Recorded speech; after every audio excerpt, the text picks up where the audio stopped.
nós vamos estudar um texto da mais alta importância na Bíblia. Alguns estudiosos chegam mesmo a afirmar que o capítulo 7 é o eixo, é o vértice desta carta. Os capítulos anteriores prepararam para ele e os posteriores são consequência dele. Então, é um capítulo estratégico, capítulo 7 de Hebreus. Peço que você abra a sua Bíblia e acompanhe essa leitura. É uma leitura longa, são 28 versículos, mas é importante fazê-la. E depois de lido o texto, mantenha a sua Bíblia aberta. Então vamos lá. Está escrito o seguinte: porque este Melquisedeque, rei de Salém, sacerdote do Deus Altíssimo, que saiu ao encontro de Abraão, quando voltava da matança dos reis, e o abençoou, para o qual também Abraão separou o dízimo de tudo. Primeiramente se interpreta rei de justiça, depois também é rei de Salém, ou seja, rei de paz, sem pai, sem mãe, sem genealogia, que não teve princípio de dias, nem fim de existência. Entretanto, feito semelhante ao Filho de Deus, permanece sacerdote perpetuamente. Considerai, pois, como era grande esse a quem Abraão, o patriarca, pagou o dízimo, tirado dos melhores despojos. Ora, os que dentre os filhos de Levi recebem o sacerdócio têm mandamento de recolher, de acordo com a lei, os dízimos do povo, ou seja, dos seus irmãos, embora tenham estes descendido de Abraão. Entretanto, aquele cuja genealogia não se inclui entre eles recebeu dízimos de Abraão e abençoou o que tinha as promessas. Evidentemente, é fora de qualquer dúvida que o inferior é abençoado pelo superior. Aliás, aqui são homens mortais os que recebem dízimos, porém ali, aquele de quem se testifica que vive. Por assim dizer, também Levi, que recebe dízimos, pagou-os na pessoa de Abraão, porque aquele ainda não tinha sido gerado por seu pai, quando Melquisedeque saiu ao encontro deste. Se, portanto, a perfeição houvera sido mediante o sacerdócio levítico, pois nele baseado o povo recebeu a lei, que necessidade haveria ainda de que se levantasse outro sacerdote, segundo a ordem de Melquisedeque, e que não fosse contado segundo a ordem de Arão? Pois quando se muda o sacerdócio, necessariamente há também mudança de lei. Porque aquele de quem são ditas estas coisas pertence a outra tribo, da qual ninguém prestou serviço ao altar. Pois é evidente que nosso Senhor procedeu de Judá, tribo a qual Moisés nunca atribuiu sacerdotes. E isso é ainda muito mais evidente quando, à semelhança de Melquisedeque, se levanta outro sacerdote, constituído não conforme a lei de mandamento carnal, mas segundo o poder de vida insolúvel. Porquanto se testifica: tu és sacerdote para sempre, segundo a ordem de Melquisedeque. Portanto, por um lado, se revoga a anterior ordenança por causa da sua fraqueza e inutilidade, pois a lei nunca aperfeiçoou coisa alguma. E por outro lado, se introduz esperança superior, pela qual nos achegamos a Deus.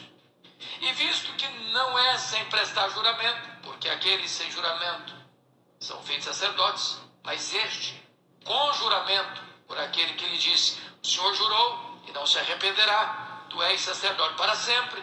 Por isso mesmo, Jesus se tem tornado fiador de superior aliança.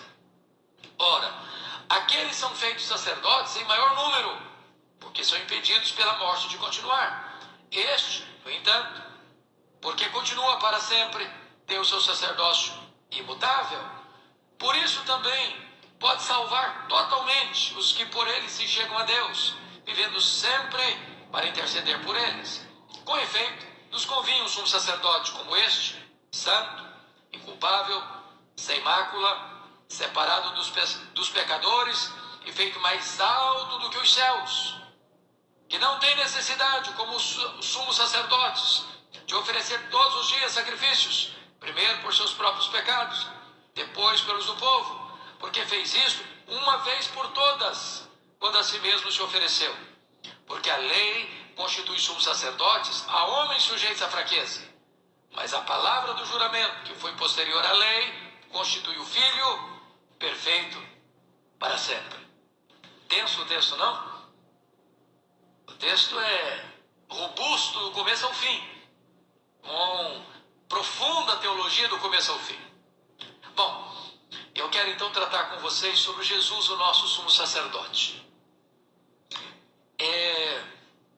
O autor já vem tratando deste assunto desde o começo da carta, e eu queria que vocês conferissem isso. Ou seja, mostrando que Jesus é o nosso grande sumo sacerdote. Confira aí no capítulo 2, versículo 17. Por isso mesmo convinha que em todas as coisas se tornasse semelhante aos irmãos, para ser misericordioso e fiel sumo sacerdote nas coisas referentes a Deus, e para fazer propiciação pelos pecados do povo. Então, pela primeira vez, Jesus já é apresentado aqui como sumo sacerdote.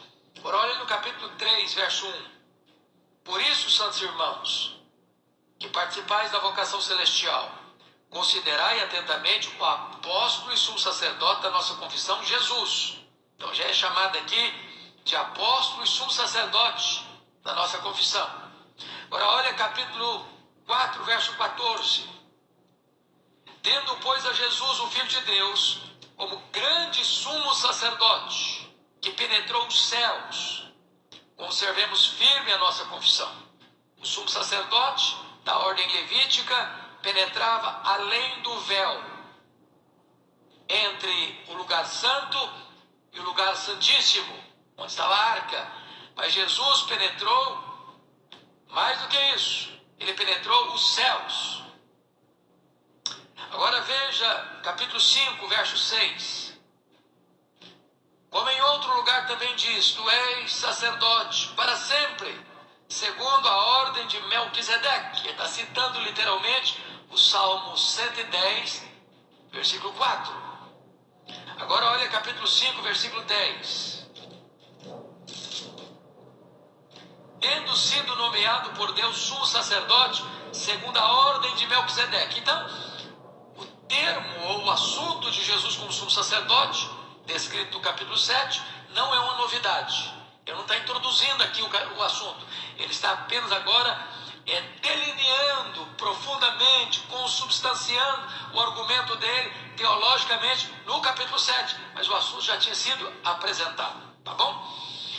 Então, por que ele está tratando disso? Eu tenho dito isso reiteradamente, porque isso precisa ficar na sua cabeça, no seu coração. Por que ele está tratando disso? O problema era o seguinte: lá no primeiro século já estava acontecendo a perseguição religiosa. Os crentes estavam sendo perseguidos, seus bens estavam sendo saqueados, suas casas sendo tomadas, e os crentes saindo mundo afora como peregrinos e forasteiros por causa da perseguição. E aí muitos judeus convertidos ao cristianismo, por causa da perseguição aos cristãos, estavam sendo tentados a voltar do cristianismo para o judaísmo. E o autor aos Hebreus está dizendo que voltar para o judaísmo, abandonando a Cristo, é uma loucura. Por quê? Porque no cristianismo você tem Jesus, e ele é melhor. Melhor que os profetas, melhor do que os anjos, melhor do que Moisés, melhor do que Arão, melhor do que Josué. O sacrifício dele é melhor que o sacrifício levítico. A nova aliança inaugurada no seu sangue é superior à velha aliança. O sacerdócio dele, segundo a ordem de Melquisedeque, é superior ao sacerdócio levítico. Então, deixar Cristo é apostasia, é caminho de morte. E nesse capítulo que nós lemos, ele está mostrando para nós por que Jesus Cristo, sumo sacerdote, pela ordem de Melquisedeque, é superior ao sacerdócio levítico. Então, com isso na sua mente, vamos entrar na exposição do texto. Primeiro, Ele vai tratar da singularidade de Melquisedeque. Melquisedeque só aparece 2 vezes no Velho Testamento. Gênesis 14, versos 17 a 24. Lembram-se disso? Quando Abraão voltava daquela batalha com os reis para resgatar Ló, seu sobrinho, das mãos deles. Quando ele está voltando com os despojos, o Melquisedeque, que era rei de justiça e rei de paz, rei de Salém. Salém é uma abreviatura da palavra Jerusalém. Jerusalém é a cidade da paz. E aí o Melquisedeque vai ao encontro de Abraão. Abraão paga o dízimo a ele. E ele abençoa Abraão. Ele dá pão e vinho, símbolos do corpo e do sangue de Jesus. E agora esse Melquisedeque, que não tem origem de pai, de mãe, de genealogia, não é uma figura alegórica. Ele foi um personagem real, que viveu num tempo real, que foi rei de uma cidade real. Mas é uma figura tipológica. Quando diz que ele não teve genealogia, não é que ele não teve pai nem mãe. Não é que ele caiu assim, do nada, de paraquedas. Está mostrando que a Bíblia não registra quem foi o pai dele, quem foi a mãe dele, que dia que ele nasceu, nem que dia que ele morreu.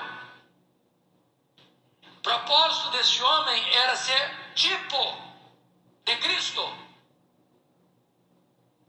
que viria exercer um sacerdócio segundo a ordem de Melquisedeque. Por quê? Porque todos os sacerdotes que você encontra no Velho Testamento tinham que ser da tribo de quem? De Levi. De Levi. Nenhuma outra tribo podia suscitar sacerdotes. Só da tribo de Levi. Quando se distribuiu terras, na posse da terra, todas as outras tribos tinham terras. Trabalhavam na lavoura, cultivavam os campos, construíam casas, faziam as coisas. Essas outras tribos traziam as primícias para o sustento da tribo de Levi. Eles não tinham herança, eles não tinham terras, eles não tinham lavouras, eles não cultivavam o campo, mas eles trabalhavam no templo, no tabernáculo, depois no templo. O papel deles era espiritual e eles eram sustentados pelos dízimos que as outras tribos traziam. Agora, Jesus Cristo é sumo sacerdote, mas ele não era da tribo de Levi. De que tribo Jesus pertencia? A tribo de Judá. A tribo de Judá era a tribo de reis e não de sacerdotes. É por isso que Jesus Cristo agora é sacerdote segundo a ordem de Melquisedeque e não segundo a ordem levítica. Então, a posição elevada de Melquisedeque, olha comigo no verso 1, porque este Melquisedeque, rei de Salém, sacerdote do Deus Altíssimo, que saiu ao encontro de Abraão quando voltava da matança dos reis e o abençoou. Então veja você que ele ocupa 2 posições. Ele é rei e ele é o que mais? Sacerdote. Você não vai encontrar isso depois que a lei foi dada. O rei não podia ser sacerdote, o sacerdote não podia ser rei. Vocês lembram do rei Uzias, que tentou dar uma pincelada para ser sacerdote e entrou no templo e saiu de lá leproso? Não podia, não podia. Sacerdote e rei, Melquisedeque era. Por quê? Porque ele apontava para Cristo. Cristo é rei, Cristo é sacerdote. Ele não podia ser da ordem levítica, porque não havia permissão para isso. Ele era da ordem ele era sumo sacerdote da ordem de Melquisedeque. Melquisedeque era rei, Melquisedeque era sacerdote. Vejam vocês a destacada autoridade de Melquisedeque, porque o versículo 1 diz que Melquisedeque abençoou Abraão e não Abraão abençoou Melquisedeque. Quem abençoa é maior do que o abençoado. O Melquisedeque era maior que Abraão. Abraão era o pai da nação de Israel. Abraão é o pai dos crentes. Mas Melquisedeque era maior que ele. Por isso o abençoou. Então o texto está destacando aqui a grande autoridade de Melquisedeque. Ora, se os levitas, de onde saíam os sacerdotes, era bisneto de Abraão, bisneto, né? Porque o Isaac era filho de Abraão, o Jacó era o filho de Isaac, portanto Jacó era neto de Abraão, o Levi era filho de Jacó, portanto o Levi era bisneto de Abraão. Então vejam vocês que o Melquisedeque é maior que Levi. Maior que Levi. A ordem de Melquisedeque é superior à ordem levítica. Terceiro, é importante destacar a dupla função de Melquisedeque. A dupla função de Melquisedeque, porque, voltando a repetir, um rei não podia exercer o sacerdócio e nenhum sacerdócio podia ocupar a função de rei. Mas Melquisedeque ocupa as duas funções. Por quê? Porque ele é tipo de quem? De Cristo. Cristo é o sumo sacerdote e Cristo é o rei dos reis. Agora vejam vocês, em quarto lugar, a singularidade de Melquisedeque no versículo 3, parte A. Sem pai, sem mãe, sem genealogia, que não teve princípio de dias, nem fim de existência. O que significa isso? Significa que ele não teve predecessor e que ele não teve sucessor. Que nós não temos registro da sua genealogia. Mas ele foi um homem. Ele teve uma mãe, ele teve um pai. Ele nasceu num determinado dia. Ele viveu numa determinada época, a época de Abraão. Isso significa 2000 anos antes de Cristo. Ele foi rei e sacerdote de uma cidade específica, a cidade de Salém, que é a cidade de Jerusalém. Então, ele é uma figura de uma realidade. Ele era uma sombra de uma realidade. Ele era um tipo de um antítipo. Ele apontava para quem? Para Cristo. Quarto lugar. Aliás, quinto lugar, a perpetuidade do seu sacerdócio. Veja o versículo 3, a parte B. Feito semelhante ao Filho de Deus, permanece sacerdote perpetuamente. Como assim ele permanece sacerdote perpetuamente? O Melquisedeque é sacerdote perpetuamente porque Jesus, que é o sumo sacerdote para sempre, era de sua ordem. Então a perpetuidade do sacerdócio de Melquisedeque passa pela perpetuidade do sacerdócio de Cristo, porque Cristo era sumo sacerdote da ordem de Melquisedeque. Entendamos claramente isto. Segundo ponto que eu quero destacar com você não é mais a singularidade de Melquisedeque, mas a superioridade do sacerdócio de Melquisedeque. Então vamos lá. Primeiro, é grande porque recebeu dízimos de Abraão, o pai da nação. Olha aí comigo os versos 4 e 5. Considerai, pois, como era grande esse a quem Abraão, o patriarca, pagou o dízimo, tirado dos melhores despojos. Ora, os que dentre os filhos de Levi recebem o sacerdócio, têm mandamento de recolher, de acordo com a lei, os dízimos do povo, ou seja, dos seus irmãos, embora tenham esse descendido de Abraão. Então vamos parar um pouquinho aqui. Tem muita gente que é contra o dízimo hoje, vocês sabem disso. Tem teses de doutorado contrários ao dízimo hoje. E um dos argumentos que muito se usa é: não, dízimo é da lei. Como a lei caducou, agora nós estamos no período da graça, então não tem mais dízimo hoje. É um equívoco isso. É um equívoco. Primeiro porque Abraão é o pai da fé. Você e eu somos filhos de Abraão. Os verdadeiros filhos de Abraão não são aqueles que têm o sangue de Abraão correndo em suas veias, mas aqueles que têm a fé de Abraão habitando em seu coração. Todos os crentes são filhos de Abraão. A lei não tinha sido dada ainda. Abraão viveu praticamente 400 anos antes da lei ser dada. Mas Abraão paga o dízimo a Melquisedeque. Então dizer que o dízimo é da lei é um anacronismo.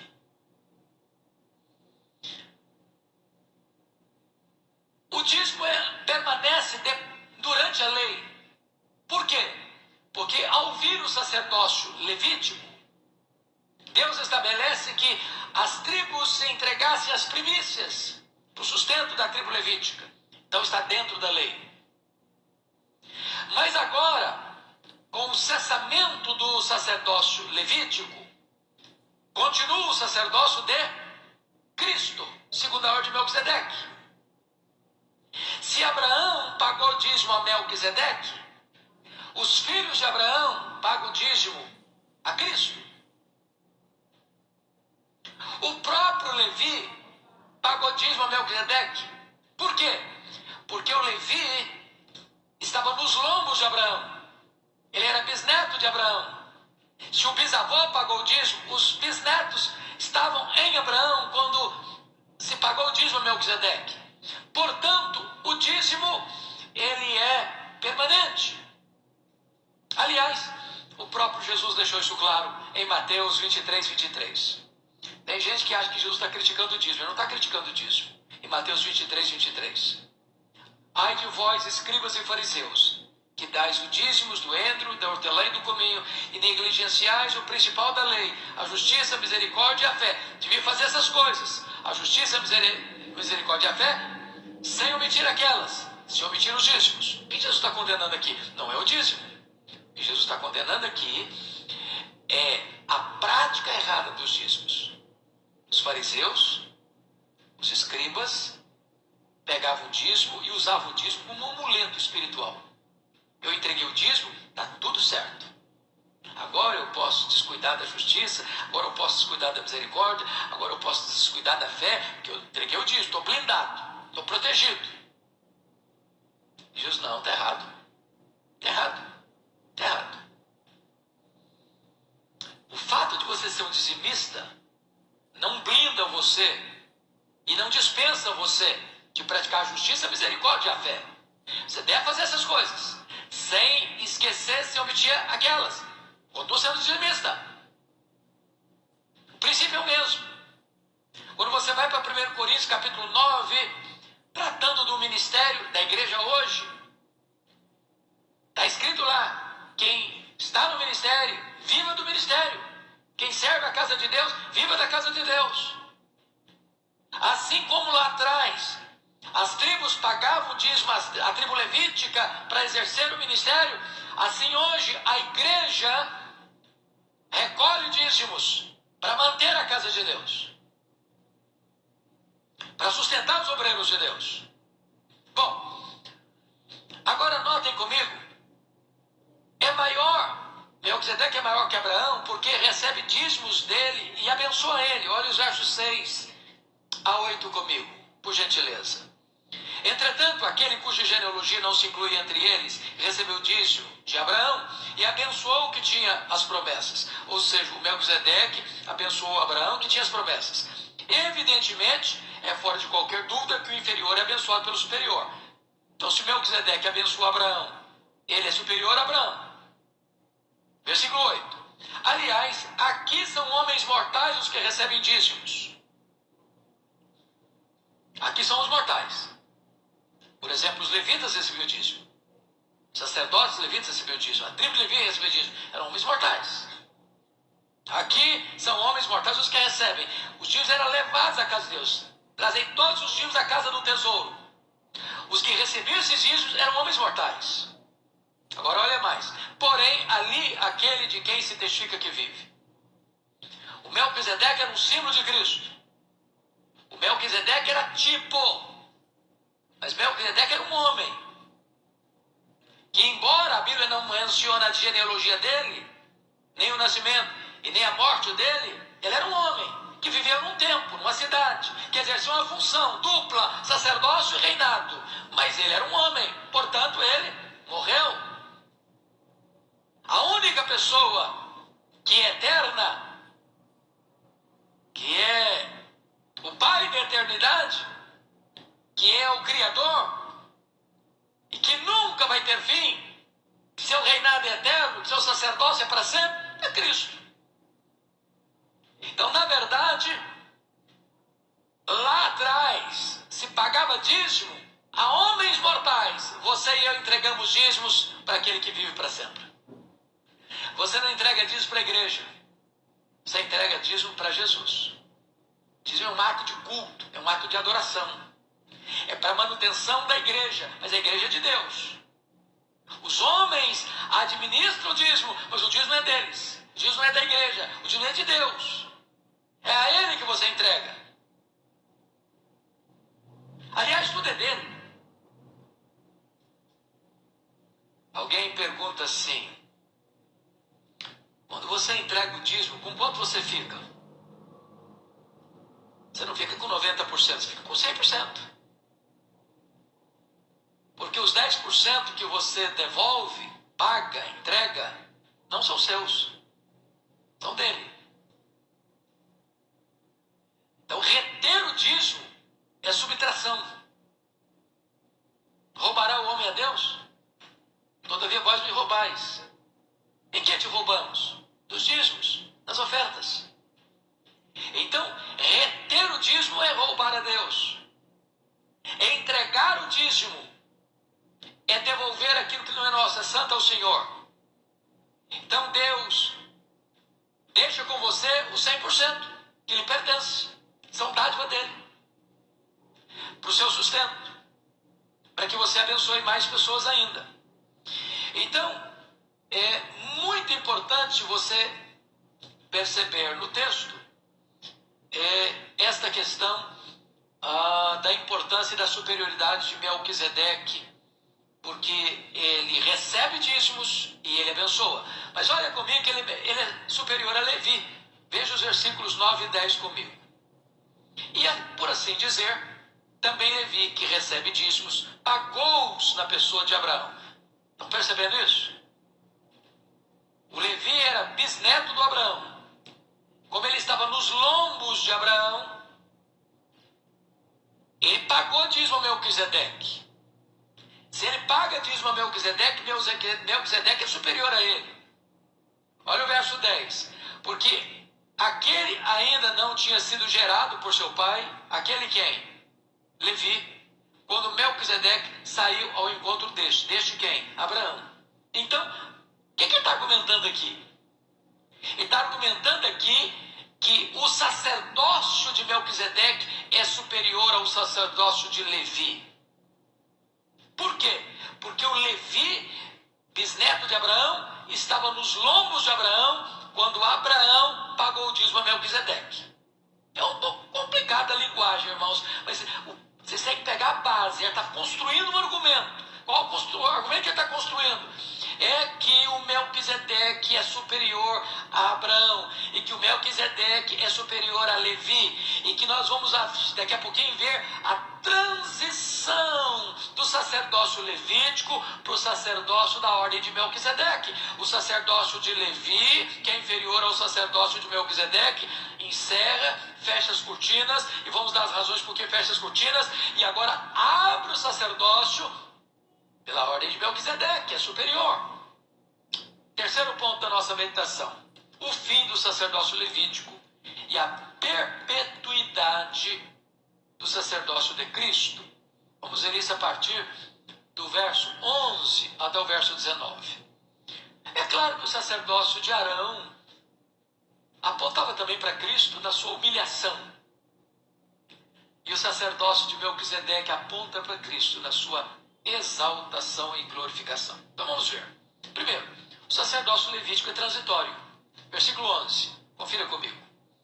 Se, portanto, a perfeição houvera sido mediante o sacerdócio levítico, pois esvaziado o povo e recebeu a lei, que necessidade haveria ainda de que se levantasse outro sumo sacerdote segundo a ordem de Melquisedeque e que não fosse contado segundo a ordem de Arão? O que ele está dizendo? Se o sacerdócio levítico fosse perfeito, não teria necessidade de um outro sacerdote, de outra ordem. Não teria necessidade de Cristo vir ao mundo. Os problemas do povo estariam resolvidos dentro da ordem levítica. O que acontecia? Eles eram imperfeitos. Eram homens imperfeitos, oferecendo sacrifícios imperfeitos, em favor de homens imperfeitos. Por isso, precisava repetir. Era imperfeito. Tá? Ele teve um começo, ele teve um fim, ele cumpriu o seu papel e saiu de cena. Segundo ponto, o sacerdócio levítico, além de transitório, segundo o verso 11, ele é o quê? Imperfeito. Se é imperfeito, ele não pode perpetuar. Ele não pode permanecer. Por que imperfeito? Porque o próprio sacerdote é imperfeito. O sacrifício que ele oferece, sangue de bodes, de cordeiros, de carneiros, de bois, imperfeito, não pode purificar pecados. Ele era tipológico, ele apontava para algo que era perfeito. Ele é transitório. Terceiro ponto, o sacerdócio de Cristo não procede da ordem levítica. Olha comigo os versos 12 a 14. Pois quando se muda o sacerdócio, necessariamente há também mudança de lei. Porque aquele de quem são ditas essas coisas pertence a outra tribo, da qual ninguém prestou serviço ao altar. Pois é evidente que nosso Senhor procedeu de Judá, tribo a qual Moisés nunca atribuiu sacerdote. Vamos entender isso aqui. Por exemplo, para você ter um novo governo, você tem que ter uma mudança de lei. O Brasil, por exemplo, é um país o quê? Presidencialista. Hoje, o presidente Bolsonaro, ou ontem, o presidente Dilma, ou os presidentes anteriores, nenhum deles poderia se levantar e dizer o seguinte: hoje eu me declaro rei. A realeza é um outro sistema de governo. Para que haja uma transição de um sistema presidencialista para um de realeza, tem que fazer o quê? Mudar a lei. Mudar a lei. Se mudou a lei, é legítimo. Se não mudou a lei, não é legítimo. O que ele está dizendo? Todo sacerdote que exercia o ministério sacerdotal em Israel era de qual tribo? Qual tribo? De Levi. Era possível naquela época um membro da tribo de Judá se autoproclamar sacerdote? Não. Por que não? Porque a lei dizia que tinha que ser da tribo de Levi. Então não dá para mudar o ministério sacerdotal sem mudar a lei. Mas ele está dizendo aqui para nós, no versículo 12, pois quando se muda o sacerdócio, necessariamente há também mudança de lei. Por que tinha que mudar? Porque o versículo 14 explica. Porque a tribo da qual Jesus procede, nunca Moisés nomeou sacerdote. Era a tribo de Judá. A tribo de Judá era a tribo de quem? Dos reis. Então houve uma mudança de lei para que Jesus pudesse ser o quê? Ser sacerdote. Sacerdote. Agora notem vocês comigo a profecia dessa mudança. Abra lá, só um pouquinho, depois vocês voltam. Bota-se o dedo para não perder. Salmo 110, versículo 4.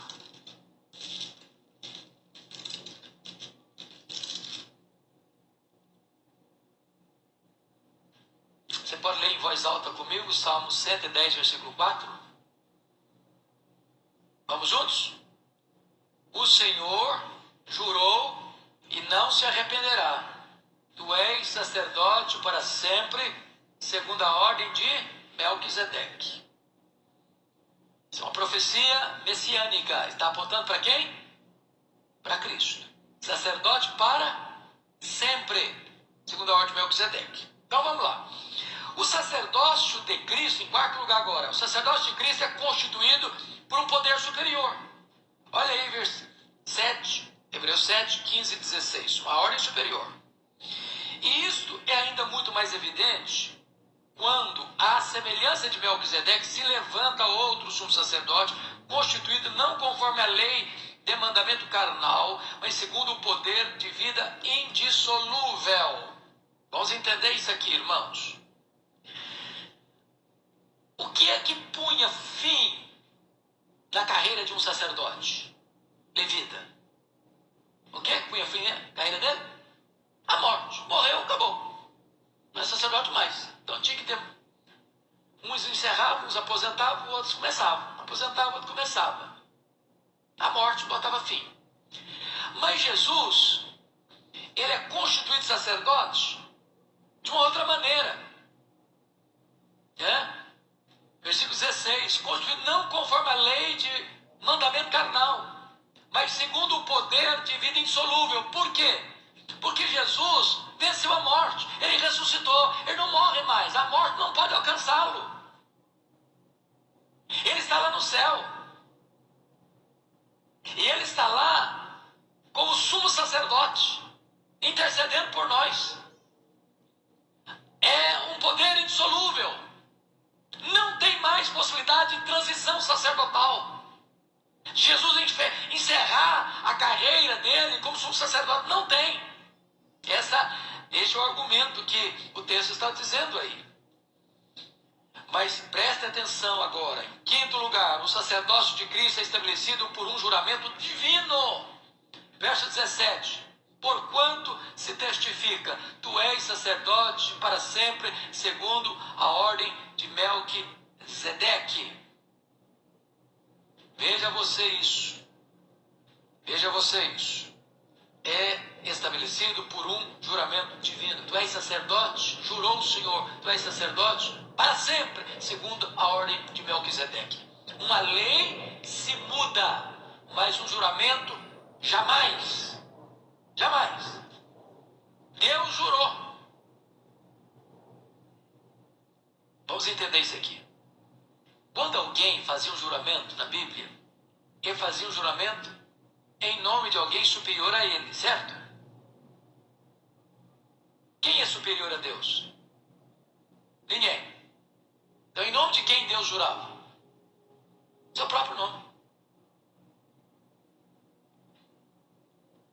Quando há um juramento, o juramento não pode ser o quê? Quebrado. Quando Deus faz um juramento, ele está dizendo o seguinte: é para sempre. É imutável. Não vai ter cessamento, término daquilo que eu estou jurando.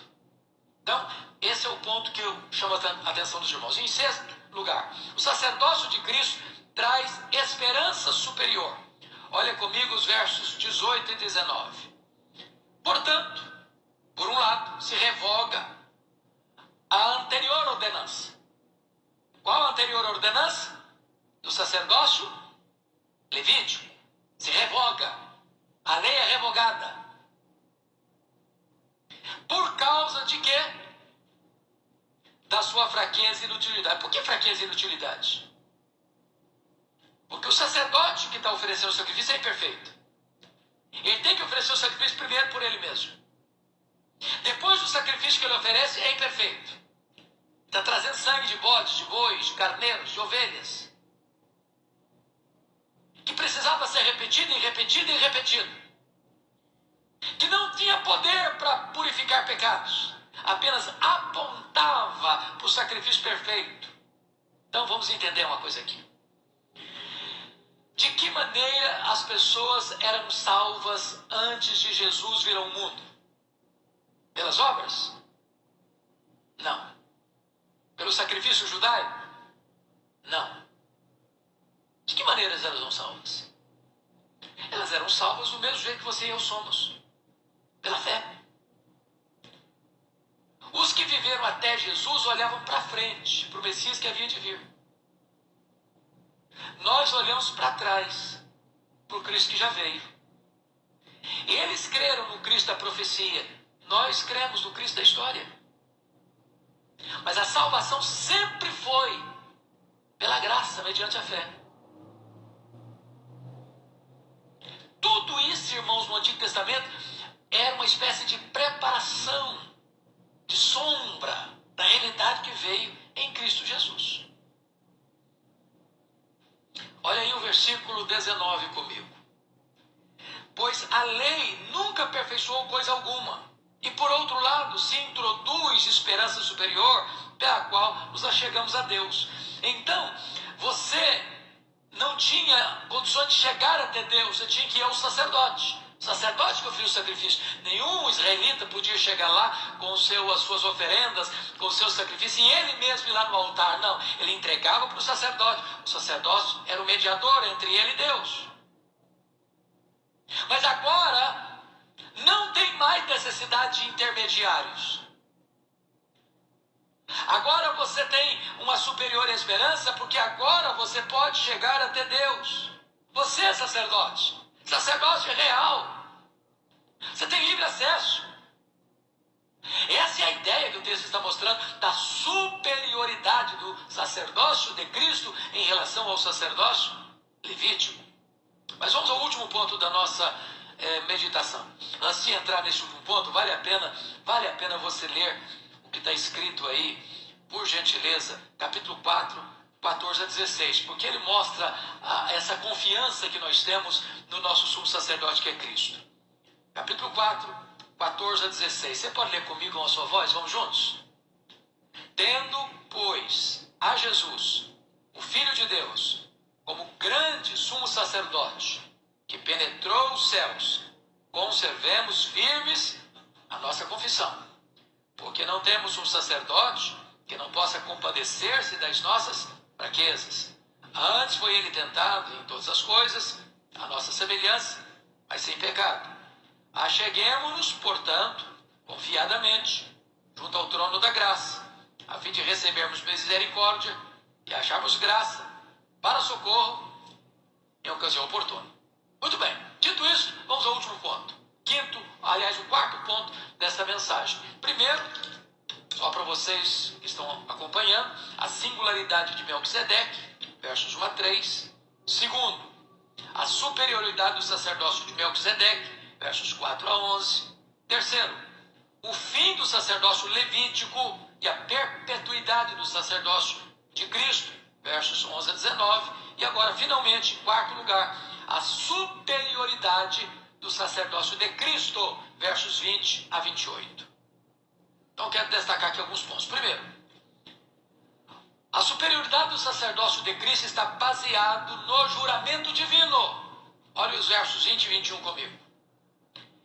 E visto que não é sem prestar juramento, porque aqueles sem juramento são feitos sacerdotes, o sacerdócio levítico foi por lei, não por juramento. Lei muda, juramento? Não. Mas este sacerdócio de Cristo, com juramento, por aquele que lhe disse, o Senhor jurou, já está mais claro, e não se arrependerá. Tu és sacerdote para sempre. Então, o que esse texto está dizendo? O sacerdócio levítico foi mediante lei. A lei foi revogada. A lei muda. Mas o sacerdócio de Cristo foi mediante juramento. Juramento não muda. Quem fez o juramento é Deus. E ele fez e não se arrependerá. Quando escalou Jesus, tu és sacerdote para sempre. Segundo que ordem? Levítica? Não. Segundo a ordem de Melquisedeque. Então ele é baseado no juramento divino. Segundo, ele é superior porque ele está fundamentado numa aliança superior. Uma aliança superior. Olha o versículo 22.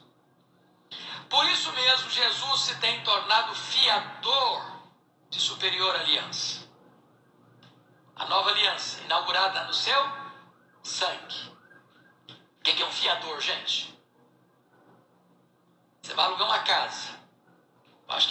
hoje para aluguel está precisando de fiador, não tem? Uma exigência assim? Você vai alugar um apartamento, vai alugar uma casa, um apartamento, uma casa.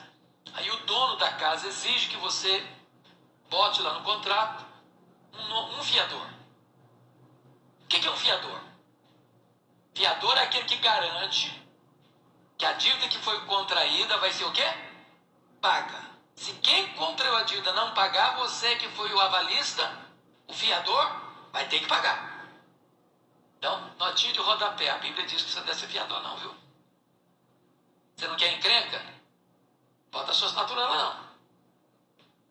Porque tem gente honesta. E gente honesta pode ter um problema financeiro, não pode? Pode. Mas tem gente que não é honesta, que vai fazer exatamente uma dívida com a intenção de não pagar, de dar calote. E você que botou o seu nome lá, ó, bonitão, ó, avalista, ó, vai ter que pagar esse negócio. O que o texto está querendo dizer para nós? Que Jesus é o fiador. De quê? Da nova aliança. Dessa nova lei, dessa nova aliança agora, que vai estabelecê-lo como sumo sacerdote. Tá? Então está fundamentado numa aliança superior. Terceiro, é superior porque é demonstrado pela sua atividade permanente. Atividade permanente. Olha os versículos 23 e 24. Ora, aqueles são feitos sacerdotes em maior número, na ordem levítica, né? Porque são impedidos pela morte de continuar. Claro, claro. Tem vários sacerdotes. Mas eles não podiam ter um ministério permanente, por quê?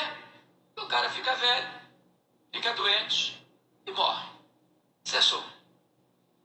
Agora, olha aí comigo, versículo 24. Este, no entanto, porque continua para sempre, tem o seu sacerdócio mutável. Então, tem uma chance de Jesus deixar de ser sumo sacerdote? Tem uma chance do juramento cair por terra? Deus se arrepender? Não. Então, o ministério dele é um ministério permanente. Quarto lugar. A superioridade do sacerdócio de Cristo é demonstrado pelo seu ilimitado poder. Olha comigo, por favor, versículo 25, parte A. Por isso também pode salvar totalmente os que por ele se chegam a Deus. Deixa eu perguntar para você, ele pode salvar quanto mesmo? Totalmente. Ele não pode salvar parcialmente. Ele pode salvar o quê? Totalmente. Tem alguma chance de você perecer? Você que está em Cristo? Tem alguma chance de você cair da graça e ir para o inferno? Você que creu em Jesus? Não. Quem está dando essa garantia? Ele mesmo. A segurança da sua salvação não está na sua mão. Se tivesse, na sua, na minha, nós estávamos fritos. Somos fracos. Eu gosto muito de vir da melodia dele, mas a teologia não está boa. Lembra lá na década de 70? Se as águas do mar da vida quiserem te sufocar, segura na mão de Deus e vai. Qual o problema dessa música? Eu estou segurando. E quando eu seguro, gente, ó, qualquer coisinha, eu solto a mão. A música é linda, mas a letra está ruim. Quem segura na mão de quem? Eu que seguro na mão de Deus ou Deus que segura na minha mão? É Deus quem segura na minha mão. Salmo 73. Ele segura na minha mão, sua mão direita, me guia com seu conselho eterno e me recebe na glória. É Ele quem está segurando a sua mão. É Ele quem sustenta você. É Ele quem garante a sua salvação. É Ele quem salva totalmente. Quinto lugar, a superioridade do sacerdote de Cristo é demonstrada pela sua permanente intercessão. Olha o verso 25, a parte B. vivendo sempre para interceder por eles.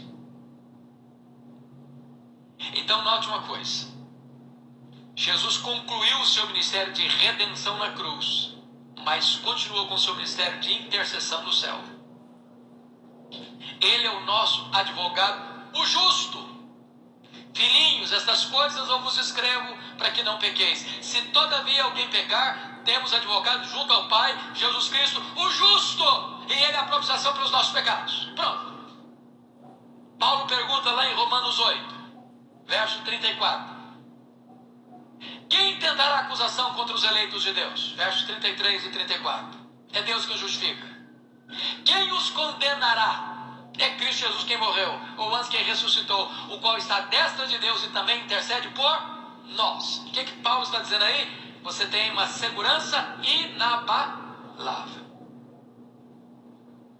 Sexto lugar, a superioridade do sacerdócio de Cristo é demonstrada pelo seu caráter inculpável. Olha o verso 26 comigo. Com efeito, nos convinha um sumo sacerdote como este, inculpável, sem mácula, separado dos pecadores e feito mais alto do que os céus. Qual era o problema do sacerdócio levítico, cuja lei caducou, se encerrou? Ele era um homem perfeito, do mesmo jeito das pessoas que ele representava.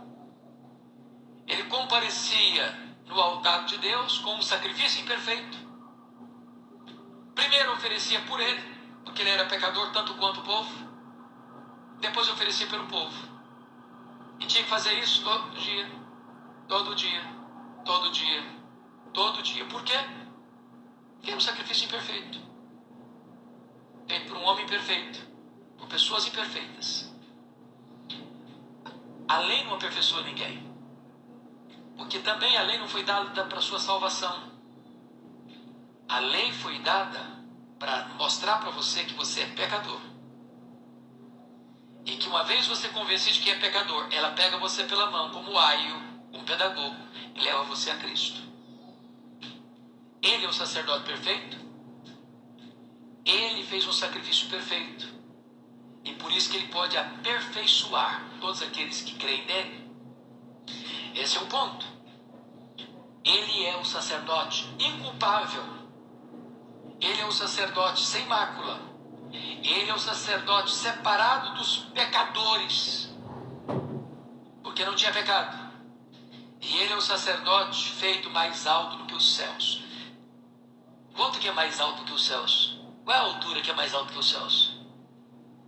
Ele está, na linguagem de Paulo, exaltado sobremaneira. Não tem como exaltá-lo mais. Último lugar, sétimo e último lugar, fechando. A superioridade do sacerdote de Cristo é demonstrada por sua perfeita oferta. Ele é perfeito. E a oferta que ele oferece? Vamos ver. Versos 27 e 28. Que não tem necessidade, como sumos sacerdotes, de oferecer todos os dias sacrifícios, primeiro por seus próprios pecados, depois pelos pecados do povo, porque fez isso quantas vezes? Uma vez por todas, quanto a si mesmo se ofereceu. Então, ele é o sacerdote perfeito, no verso 26, e ele oferece um sacrifício perfeito, no verso 27. Que sacrifício é esse? Ele mesmo. Ele é o sacerdote, ele é o sacrifício. Precisava repetir esse sacrifício? Não. Ele fez isso de que maneira? De uma vez para sempre. E aí ele explica no verso 28, porque a lei constitui sumos sacerdotes a homens sujeitos à fraqueza, mas a palavra do juramento, lembra que o juramento não pode ser interrompido, que foi posterior à lei, constitui o Filho perfeito para até quando? Para sempre. Meus irmãos, eu acho a Bíblia fantástica. Eu acredito que todo advogado bom de argumentação devia ler a Bíblia. Porque eu não conheço um livro mais fantástico em termos de argumentação lógica coerente, consistente, fundamentada, bem embasada do que a Bíblia. É impossível você ler esse capítulo 7 e não ficar impressionado com a riqueza, com a beleza, com a retórica, com a força dos argumentos, para provar uma tese. Jesus Cristo é o grande sumo sacerdote. Portanto, deixar Cristo para voltar para o judaísmo, como os crentes daquele primeiro século estão sendo tentados, é uma loucura, é uma apostasia. Firmemo-nos em Cristo, irmãos, e louvemos a Deus, porque temos esse grande sumo sacerdote que se compadece de nós em nossas fraquezas e nos assiste em nossas fraquezas. Se estiver sendo tentado aí, corra para Ele, peça socorro a Ele, grite por Ele, Ele virá ao seu encontro, Ele socorre você. Deus nos abençoe. Muito obrigado a vocês que estão nos acompanhando. Daqui a pouquinho